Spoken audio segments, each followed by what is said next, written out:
morning, Mr. Latimer.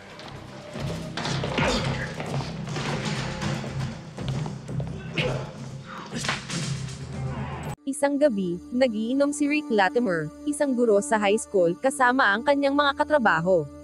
Patuloy pa rin siyang sugatan mula sa masakit na diborsyo. Bigla niyang nakita ang kanyang dating asawa na si Kimberly na pumasok sa bar. Saglit na inisip ni Rick na baka may pag-asa pa. Ngunit agad na nawala ang pag-asang iyon nang yakapin ni Kimberly ang kanyang abogado na parang higit pa sila sa magkaibigan.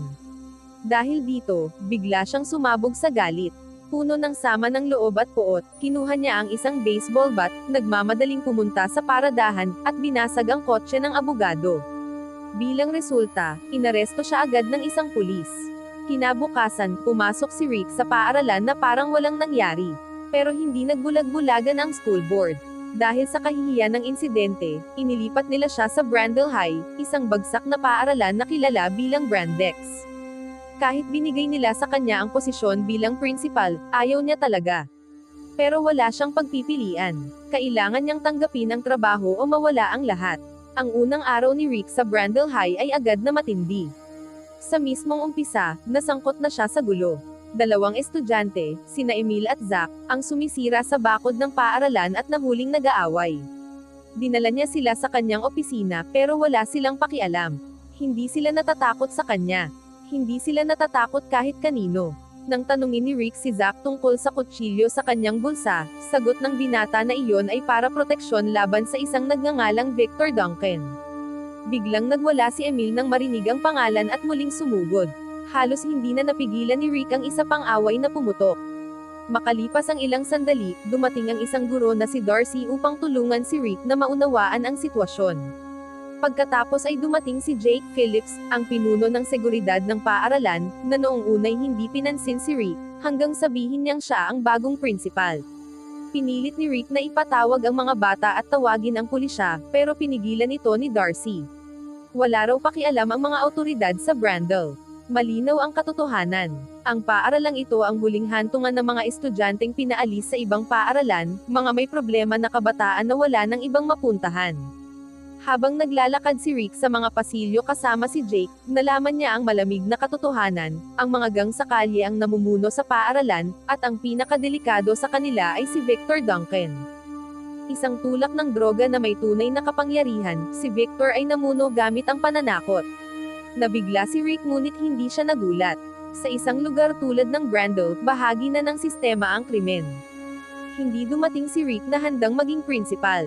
Siya'y ligaw, walang kasiguraduhan, at mas mukha pang isang tao na pilit tumatakas sa kanyang nakaraan kaysa isang taong handang ayusin ang isang sira-sirang paaralan. Hindi siya nakapagbigay ng inspirasyon para sa pagbabago. Halos hindi nga siya naiiba sa mga may problemang kabataang dapat sana'y kanyang pinamamahalaan.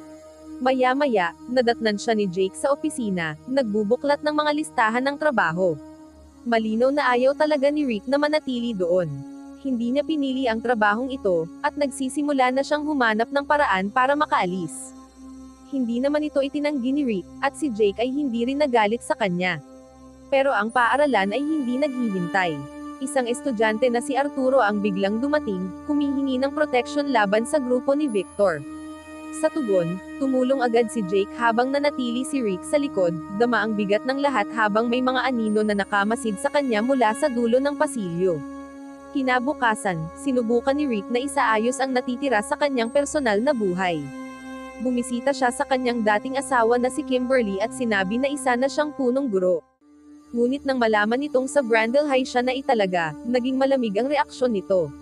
Malalim ang tinamong sugat ni Rick sa sandaling iyon. Pagod na sa paulit-ulit na pagtanggi, tahimik niyang ipinangako sa sarili na babangon siya. Ngunit minsan, ang pagtubos ay hindi nagsisimula sa isang desisyon. Nagsisimula ito sa isang laban. At sa isang lugar kung saan binebali ang mga patakaran at ang respeto ay pinaghihirapan ng husto, iisa lamang ang naglalakas loob na magdala ng kaayusan sa kaguluhan. Sinimulan niyang halukayin ang record ni Victor Duncan at tinangkang tulungan si Arturo, na muling pinaghahabol ng grupo ni Victor. Ngunit sa halip na magpasalamat, mariing tumutol si Arturo. Tinawag niyang basura si Rick at ang buong paaralan, at ipinaalala na alam na ng lahat ang nakaraan ni Rick. Walang susunod kailanman sa isang taong hindi nila iginagalang. Napagtanto ni Rick na ang pagsasaayos ng Brandel ay hindi lang tungkol sa pagligtas ng paaralan. Kaya't tinawag niya ang isang buong pagpupulong. Nakatayo sa harap ng mga estudyante, ipinahayag niya ang batas, wala ng droga, wala ng sugal, wala ng gang, pananakot, o kaguluhan. Darating ang disiplina, at ipatutupad ang mga patakaran. Natawa ang karamihan sa kanya at tinawag siyang mahina. Pero hindi natinag si Rick. Ipinaalala niya ang isang bagay, hindi sila pwedeng mapatalsik mula sa Brandel at hindi rin siya pwedeng tanggalin. Kaya't magkasama silang nakatali sa sitwasyon. Hindi nagaksaya ng oras si Victor Duncan sa pagtugon sa hamon ni Rick. Mayabang at kumpiyansa, nagmarcha si Victor papunta sa entablado, kinukot siya si Rick habang hinihikayat siya ng kanyang gang. Nag-ingay ang mga estudyante, naging magulo ang lahat, at kinailangan ni Rick bumaba ng entablado para pigilan ang away. Sa gitna ng kaguluhan, napansin ni Rick si Victor na palihim na umaalis at sinundan siya. Hinarang niya ito at ibinunyag ang isang sorpresa, isasama si Victor sa konseho ng mga estudyante. Mula ngayon, sabi ni Rick, tapos na ang negosyo ng droga. Pero hindi umatras si Victor. Naglabas siya ng kutsilyo at ginawa niyang malinaw na ang Brandel ay teritoryo niya at siya ang gumagawa ng batas. Ngunit hindi natinag si Rick. Agad niyang kinuha ang kutsilyo at itinapon ito. Iyon ang naging punto ng pagbabago. Kumilos na si Rick. Pinasok niya ang banyo ng mga babae, na ginagamit bilang hideout ng droga, at itinapon ang lahat ng pakete sa inidoro. Pagkatapos, pinabalik niya sa klase ang tindera, si Trina Lester. Kinabukasan, binalaan siya ni Darcy na maghinay-hinay dahil baka lalo lang lumala ang sitwasyon. Pero hindi umurong si Rick. Sa halip, nagbigay siya ng bagong utos kay Darcy, bantayan ang attendance at mga grado. Pagkatapos ay nagdala siya ng backup, isang grupo ng matatapang at maskuladong guro na kumuha ng security team na pinamunuan ni Jake.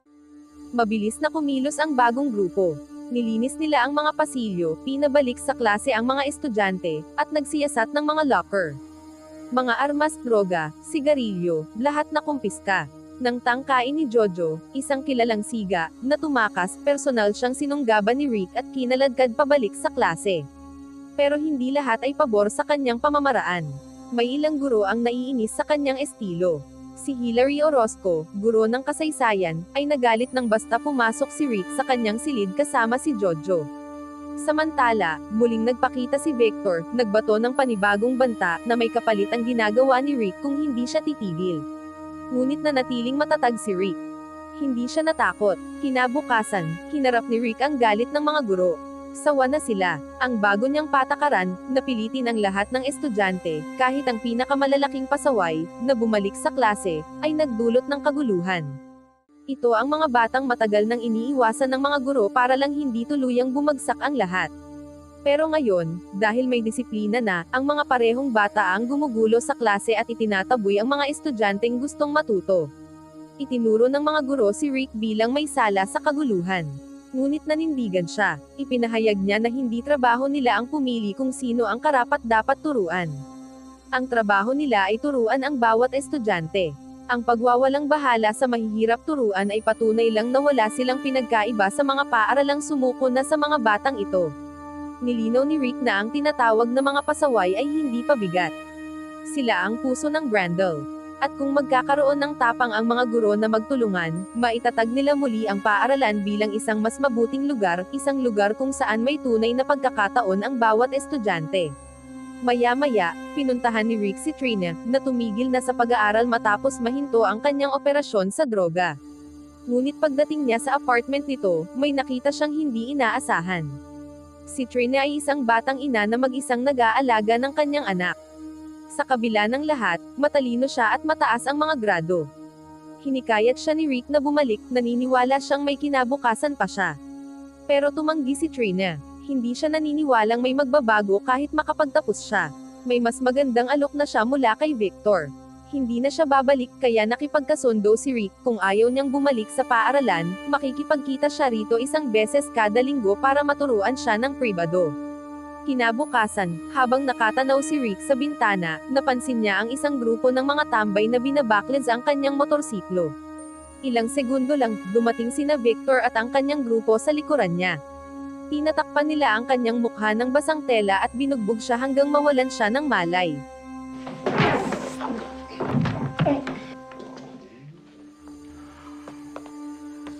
Nang tuluyan ng magkamalay si Rick, bogbog at pasa ang kanyang mukha, pero hindi siya umatras.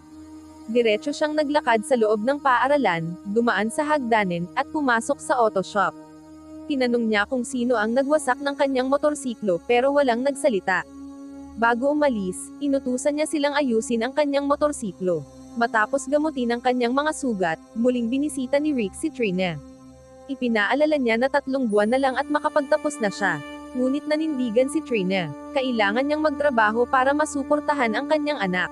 Kumontra si Rick at sinabi na ang pagtatapos ng pag-aaral ay maaaring magbigay ng mas magandang trabaho at mas maayos na buhay para sa kanilang dalawa. Hinimok niya itong huwag sayangin ang pagkakataon. Makalipas ang ilang sandali, bumalik si Rick sa auto shop. Natapos na nina Arturo at ng kanyang mga kaibigan, na nagsisimula ng humanga sa kanya, ang pagkukumpuni ng kanyang motorsiklo. Pati ang tangke at helmet ay pininturahan nila ng salitang El Principal, isang tahimik na pagpapakita ng suporta. Nang handa na ang kanyang motorsiklo, isinagawa na ni Rick ang susunod niyang hakbang. Sinundan niya si Victor sa isang bentahan ng droga at bigla itong sinalakay, sinira ang inventaryo at ginulo ang grupo.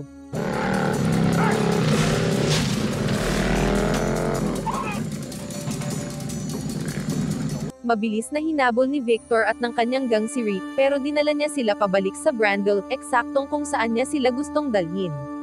Nang tutukan siya ni Victor ng baril, hindi gumalaw si Rick. Matatag siyang tumayo habang pinagmamasdan ng mga estudyante mula sa kanilang mga bintana. Nag-alinlangan si Victor, ang pagpapaputok ng baril sa paaralan ay tiyak na magdadala sa kanya sa kulungan. Umatras siya at umalis, pero hindi lahat ay humanga. Galit na galit si Jake. Sinabi niya kay Rick na ang ginawa niyang stunt ay maaari sanang ikapahamak ng kanyang buhay. Tinanong siya ni Rick kung bakit siya gaanong takot kay Victor. Tapat na sumagot si Jake. Hindi siya natatakot kay Victor kundi sa posibilidad na mawalan siya ng kontrol, na baka mapatay niya si Victor o siya ang mapatay nito. Sa wakas, nagbukas ng damdamin si Jake. Dati siyang umaangat na atleta pero nawala ang lahat dahil sa isang pinsala sa kanyang tuhod. Ibinunyag din niya na dati siyang estudyante sa Brandel at nakakita na ng maraming kagaya ni Victor Duncan, mararahas, nananakot, at mapanganib. Matapos ang ilang taon na pagtatrabaho bilang gwardya, inamin ni Jake na ginawa niyang layunin na umiwas sa mga katulad nila. Kinahapunan, nakatanggap si Hillary ng kahina-hinalang sulat na di umano'y mula kay Emil na nagyaya sa kanya na makipagkita. May kakaiba siyang naramdaman. Kinukumpara niya ang sulat kamay nito sa kanyang kwaderno at agad niyang napagtanto na peke ito. Nagulat siya at agad lumabas ng silid-aralan, ngunit inambush siya sa pasilyo ng isang nakamaskarang salarin. Sa matinding takot, binasag ni Hillary ang bintana ng silid gamit ang isang upuan upang makahingi ng tulong. Mabuti na lang, narinig ni Rick ang kaguluhan at agad siyang pumasok sa gusali sakay ng kanyang motorsiklo. Ang umatake ay si Zack, puno ng galit at handang saktan siya. Dumating si Rick sa tamang oras. Pinabagsak niya si Zack at itinapon sa basurahan.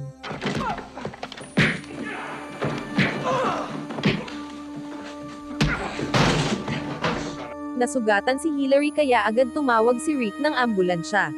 Kinagabihan, habang nasa bahay, naupo si Rick at binasa ang mga sanaysay ng kanyang mga estudyante. Isa ang namukod-tangi, kay Remy. Nagbigay iyon kay Rick ng panandaliang pag-asa. Kinabukasan, nalaman ni Rick na ligtas na si Hillary ngunit sugatan, may mga pasa at nabali ang kanyang pulsuhan. Habang nagpapagaling siya, nagdala si Rick ng pansamantalang guro upang pumalit sa kanyang klase. Sa parehong panahon, nakipagkita si Rick kay Remy upang personal siyang purihin dahil sa makapangyarihan nitong sanaysay. Hindi nagtagal, napigilan nina Rick at Jake ang isang gulo sa pagitan nina Arturo at Emil sa loob ng silid-aralan. Sabi ni Emil, sinuntok siya ni Arturo nang walang dahilan. Ngunit gumanti si Arturo, inaakusahan si Emil na kasabwat ni Zack sa pag-atake kay Hillary. Nakakita siya ng peking sulat at naniwalang may kinalaman si Emil. Mariing itinanggi ito ni Emil. Maya-maya, sumuko at lumabas ang guro na pumalit, labis na na-overwhelm. Hindi na pinansin ni Rick ang mga patakaran ng paaralan at siya na mismo ang nagturo ng kasaysayan sa klase ni Hillary. Pagkatapos ng klase, pinaparusahan niya si Emil at pinapagawa ng push-up.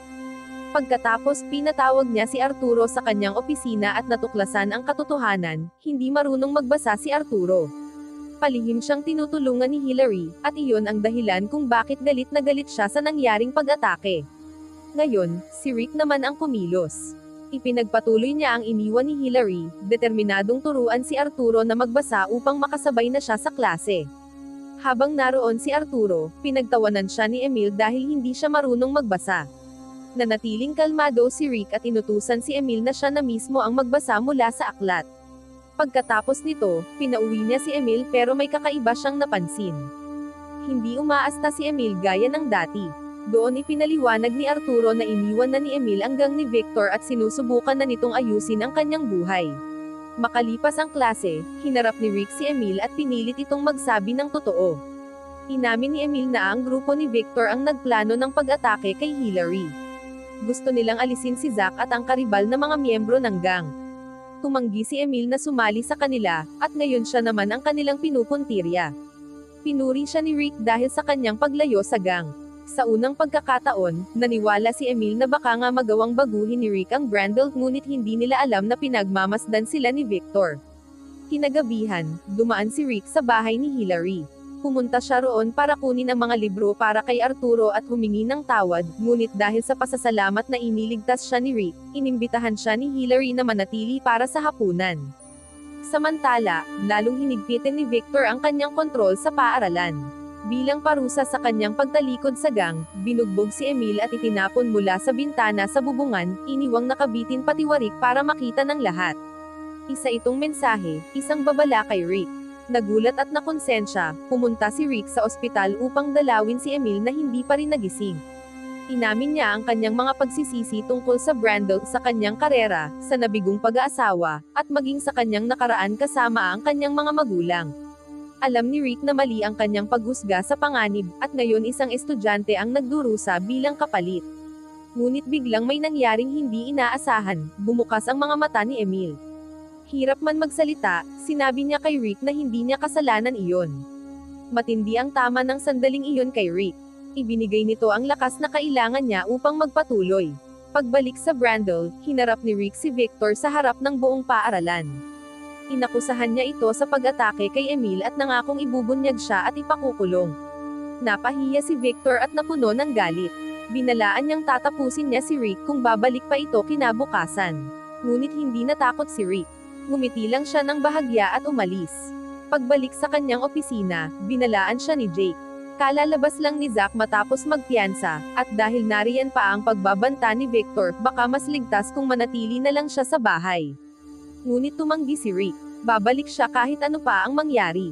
Nakita ni Jake ang determinasyon sa mga mata ni Rick at nagpas siyang sasamahan din siya. Kinagabihan, muling dinalaw ni Hillary si Rick. Ngunit iyon na ang huli, dahil aalis na siya para sa bagong trabaho sa isang boarding school sa Connecticut.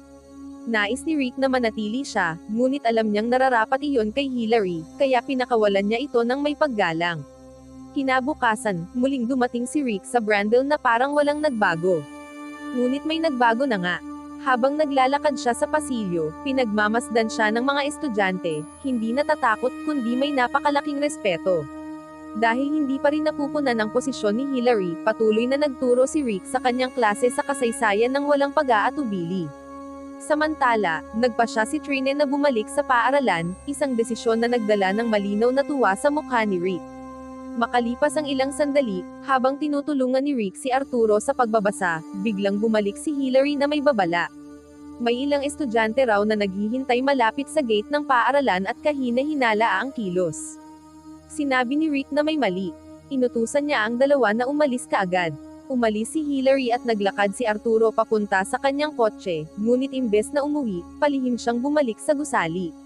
Kasabay nito, si Zack, na bagong laya matapos magpiyansa, ay palihim na pumasok sa paaralan. Dumating din sina Victor at ang kanyang grupo. Sinubukan ni Rick na tumawag ng tulong, ngunit patay na ang linya ng telepono, naputol. Sumunod ang isang tensyonado na habulan sa mga pasilyo ng paaralan.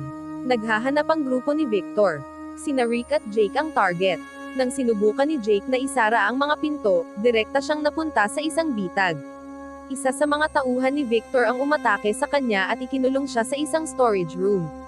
Samantala, nagtatago si Rick sa banyo ng mga babae, mahigpit na hawak ang isang baseball bat. Ngunit huli na, natagpuan na siya nina Victor at ng kanyang grupo. Habang dama ang panganib, binasag ni Jake ang isang bintana at tumakas, alam niyang paubos na ang oras ni Rick. Good morning, Mr. Latimer.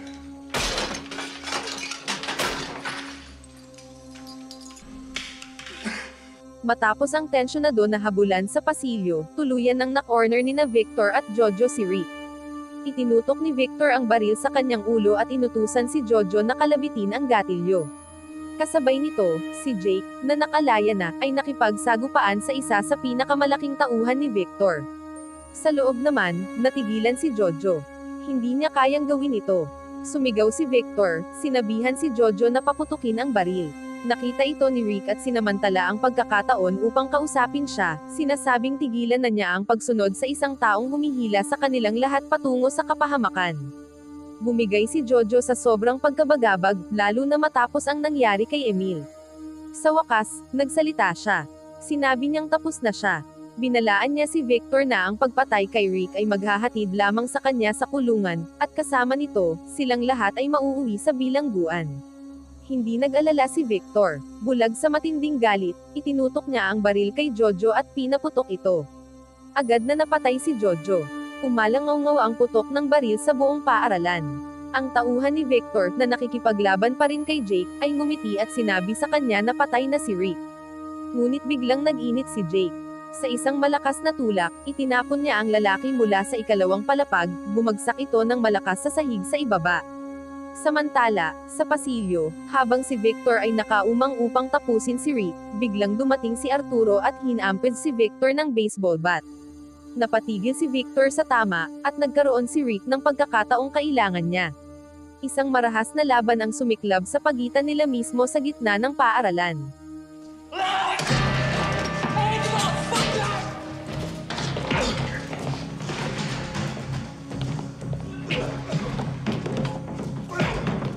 Matapos mapabagsak ang huling kasamahan ni Victor, agad na tumakbo si Jake upang tulungan si Rick, ngunit hinaharangan siya ni Zack.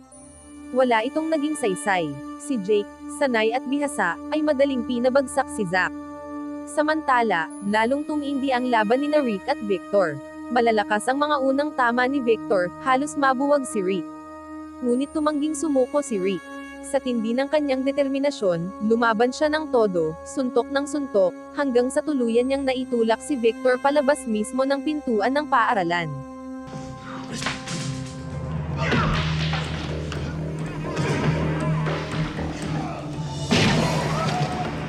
Ang pagkatalo ni Victor ay nagdulot ng pagkabigla sa buong paaralan.